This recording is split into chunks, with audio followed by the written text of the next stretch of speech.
Getting ready to convert the front drums to disc. The driver's side is actually already done. For just do a quick video on the passenger side here before I tear into it. But I'll show you the kit real quick.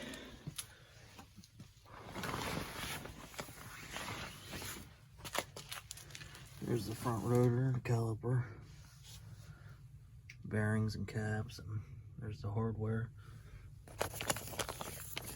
The part number for this kit is right there. There's 378. Now this kit is to use the factory spindles for the drum brakes, so I didn't have to change the spindles. The driver's side went on very easily, so we'll see what this passenger side does. But there's a list of all the part numbers. The only thing I don't see a part number on is the brake pads. So I'm going to call them and figure that out for the future when I need to buy brake pads. But there is the bracket that it comes with. It's a pretty heavy duty bracket, line right up perfectly. But I'm going to tear into this and get started. Alright, once you get all your hardware removed from the drum brakes, your bearing off, take the backing plate off. There's 3 bolts. There's one here, and then one here. To get to this one, you have to remove the wheel cylinder. And there's also these 2 little tabs that are bent over. Let's straighten those up. Well, I'm going to get the backing plate off and unhook the brake line and go from there. Alright guys, now I got my back plate off. I got the bracket lined up here. Came with a longer bolt and a shorter bolt. The longer bolt goes in the back side where the steering arm is thicker.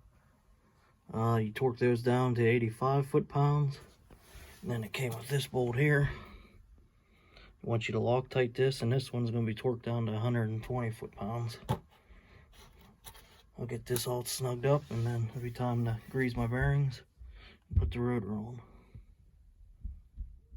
Alright guys, got my bearings greased up. Get the rotor on. Tighten the nut up to 12 foot-pounds. That's what it said to do in the instructions. Cotter pin, getting ready to put the cap on. And then I got the caliper here. They're just Allen bolts. And then next step would be to bleed them.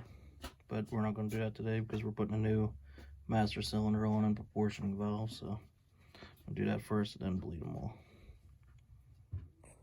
Alright guys, there's the finished product. Overall, I definitely said he looked pretty good. I did want to mention this kit did not come with backing plates. And it says they're not required. That was the only thing that was a little bit questionable about. Once I get the new master cylinder on and proportioning valve, get everything bled, and spring should be here around the corner. I'll get to take her out and see if it makes much difference or not. But that's going to be it for this video. I want to thank you guys for watching and let me know what you think.